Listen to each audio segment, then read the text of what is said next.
Himmatnagar urban development ઓથોરિટીના નવા notification સામે હવે મોટો વિરોધ ઉભો થયો છે। ખેડૂતોને 11 ગ્રામ પંચાયતોની લડતમાં હવે બિલ્ડરો પણ ખુલ્લેઆમ જોડાઈ ગયા છે। હિંમતનગરમાં મળેલી એક બેઠકમાં બિલ્ડરોએ હુડાનો વિરોધ કરી ખેડૂતોને સંપૂર્ણ સમર્થન આપવાની જાહેરાત કરી છે। આ સમગ્ર મામલો આ ખાસ અહેવાલમાં જોઈએ। હિંમતનગર અર્બન ડેવલપમેન્ટ ઓથોરિટીએ નકશા સાથે નવું નોટિફિકેશન બહાર પાડતા જ વિરોધનો સૂર ઉગ્ર બનાવ્યો છે। આ કાયદો અંતર્ગત જમીન સંપાદનમાં 40% કપાતનો નિયમ છે, જે ખેડૂતો અને બિલ્ડરોને માટે મોટો આર્થિક ફટકો છે। હિંમતનગર સરકારી જીન ખાતે મળેલી બિલ્ડરોની બેઠકમાં તેવા કાયદાનો વિરોધ કરી ખેડૂતોના સમર્થનમાં હોવાનું જણાવ્યું છે। બિલ્ડરોએ સ્પષ્ટતા કરી અને હિંમતનગરના વિકાસ માટે હુડાની કોઈ જરૂર નથી।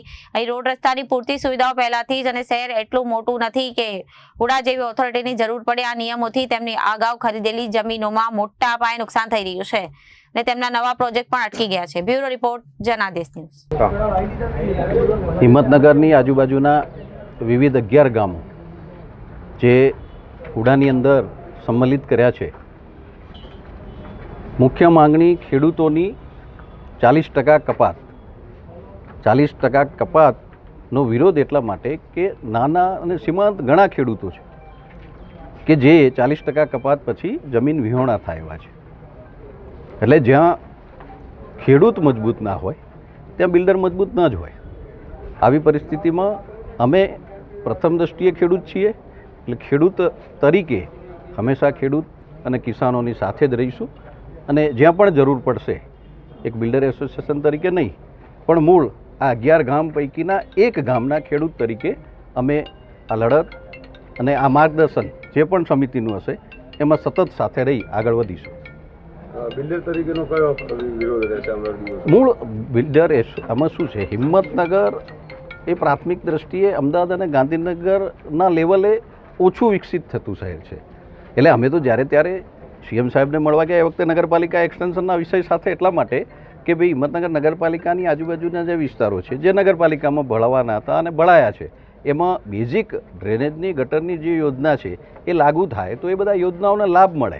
એનાથી આગળ હુડાનો વિષય એ અલગ છે, પણ બિલ્ડરની માગણી કે જે 40% કપાત છે એ ન હોય, એ કપાત ત્યાં પણ 20% હોય એટલા માટે કે નગરપાલિકા વિસ્તારમાં 20%ની જ કપાત છે। નમસ્કાર। માન્ય પ્રધાનમંત્રી શ્રી તથા માન્ય મુખ્યમંત્રી શ્રી ગુજરાત રાજ્યની વિઝનરી આગેવાની હેઠળ શહેરી વિકાસ ક્ષેત્રે ગુજરાતે ખૂબ હરણફાળ ભરી છે। હિંમતનગર માટે પણ આપણે આગામી એ જ પ્રકારે ડેવલપમેન્ટનો પ્લાન કરી રહ્યા છે। હાલમાં જાહેર થયેલ હુડાના ડ્રાફ્ટ ડેવલપમેન્ટ પ્લાન અંતર્ગત એ ધ્યાન દોરવા માંગુ છું કે નગર રચના યોજના અથવા તો ડ્રાફ્ટ ડેવલપમેન્ટ પ્લાન એ એક ખૂબ ટેકનિકલ નિષ્ણાતો દ્વારા હાથ ધરવામાં આવતી પ્રક્રિયા છે। હુડાનો ડ્રાફ્ટ ડેવલપમેન્ટ પ્લાન પણ ઔડાની એક એજન્સી GTPCL દ્વારા ખૂબ ટેકનિકલ નિષ્ણાતો દ્વારા ગ્રાઉન્ડ રિયાલિટી ચેક કરીને તૈયાર કરવામાં આવ્યો છે।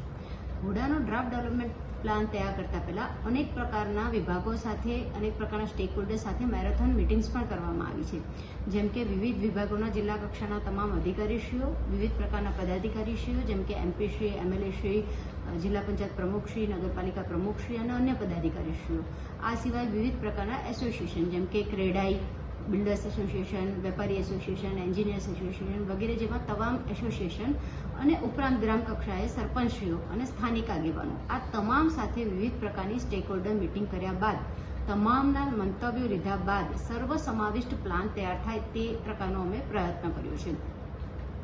અર્બન ડેવલપમેન્ટ ઓથોરિટી જ્યારે પણ આવે ત્યારે ભૂતકાળ સાક્ષી છે કે જે તે વિસ્તારનો વિકાસ ખૂબ હરણફાળ ભરે છે અને ખૂબ ઝડપથી વધે છે। આપણે નજીકમાં જોઈએ તો ગુડા એટલે કે ગાંધીનગર અર્બન ડેવલપમેન્ટ ઓથોરિટી આવ્યા પછી ગાંધીનગરના વિકાસે ખૂબ હરણફાળ ભરી છે। તેવી જ રીતે હિંમતનગર માટે પણ આગામી 20 વર્ષનું આયોજન આપણે કર્યું છે। ડ્રાફ્ટ ડેવલપમેન્ટ પ્લાન દ્વારા જે પણ સૂચનો કરવામાં આવ્યા છે તે ફેઝ વાઇઝ મેનરમાં ઇમ્પ્લિમેન્ટ થનાર છે।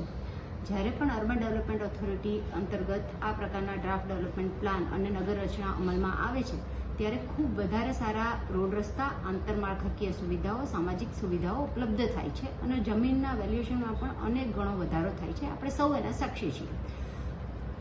આ તબક્કે એક વસ્તુમાં ધ્યાન દોરવા માંગુ છું કે હાલમાં એક એવી ગેરસમજ પ્રવર્તી રહી છે કે હુડાનો ડ્રાફ્ટ ડેવલપમેન્ટ પ્લાન આવતાની સાથે જે ખેડૂતોની જમીન છે એ તમામ સંપાદન થઈ જાય છે અને ખેડૂતો જમીન વિહોણા થઈ જાય છે.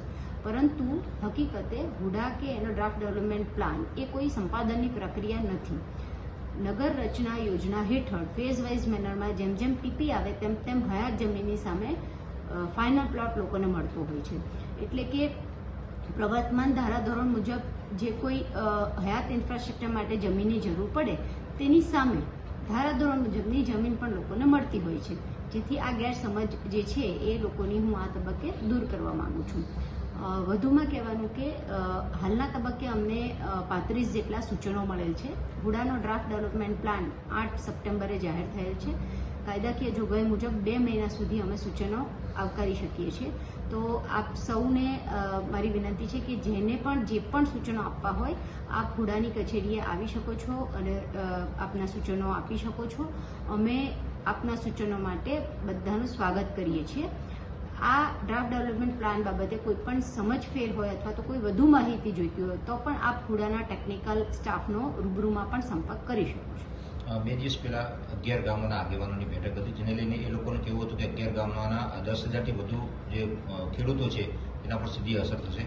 તો એ લોકો માટે કોઈ સૂચનો કે એ લોકોને કંઈ મળવું હોય તો ક્યાંય આવવું જોઈએ, કોને મળવું જોઈએ? જે મેં ઓલરેડી કહ્યું એ મુજબ કે હુડાની કચેરી હાલ કલેક્ટર કચેરી ખાતે કાર્યરત છે. તો આપ સૌ જેને પણ કોઈ પણ સૂચનો આપવા હોય કે કોઈ પણ સમજ અથવા તો ઇન્ફોર્મેશન મેળવવી હોય તે સૌ આવકાર્ય છે કલેક્ટર કચેરી સાબરકાંઠા હિંમતનગર ખાતે. આજરોજ સહકારી જીન ખાતે બિલ્ડરો અને ખેડૂતોની સંયુક્ત મિટિંગ થઈ છે જે હુડાના વિરોધ માટે થઈ હતી.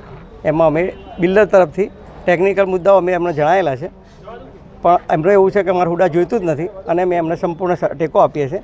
જો ખેડૂતો બધા જ ખેડૂતો, અમે બી ખેડૂતો છે અને જોડે જો આજે 11 પંચાયતના ખેડૂતો વિરોધ હોય તો અમે અલગ રહી શકીએ એવું નથી. એમને અમે સંપૂર્ણ ટેકો આપેલો છે. ખાસ બિલ્ડર એમ એકચ્યુઅલી આ તો નકશો આવે એટલે આ ચર્ચા થઈ, બાકી 2 વર્ષથી અમને ક્યાં મંજૂરીઓ કશી આપી જ છે. જે 2 વર્ષથી તો અમે લોકો નોકરી ધંધા વગરના બેઠેલા જ છીએ. એટલે અમારો તો પહેલેથી જ નુકસાન છે. ઓલરેડી 40% જે કપાત આવશે, રોડ રસ્તા મોટા થશે એટલે અમારી જે જૂની પરચેસ કરેલી જગ્યાઓ છે એ બી કપાઈ જવાની છે ને. ખેતી તો કપાવવાની છે પણ એને કરેલી જગ્યાઓ એમાં બી કપાટ લેવાના છે આ લોકો. એટલે એ મોટું નુકસાન છે આર્થિક રીતે. એક તો મુખ્ય મુદ્દો તો 40% કપાતનો છે, પ્લસ મોટા રોડ જે કાઢે છે વધારે એનો વિરોધ છે કે આ નાનું ટાઉન છે, અમદાવાદ કે ગાંધીનગર જોડે કમ્પેર કરી શકાય નહીં આને. એની સરખામણી બહુ મોટા રોડ નીકળી ગયેલા છે અને ખેડૂતોને પુષ્કળ આર્થિક રીતે અને ખેતીની રીતે બહુ નુકસાન થાય એવું લાગે છે. એટલે ખેડૂતોનો વિરોધ વ્યાજબી લાગે છે, એટલે અમે એમને સપોર્ટ કરેલો. આવનારા દિવસમાં અમે લોકોએ સપોર્ટ કર્યો છે એટલે અમે જ્યાં જરૂર પડશે ખેડૂતોને ત્યાં જોડે રહીશું અને જ્યાં રજૂઆત કરવાની થાય કલેક્ટરથી આગળ CM સુધી તો અમે એમની જોડે જઈશું ક્યાં જવું તે. મારું નામ શૈલેષ પટેલ છે.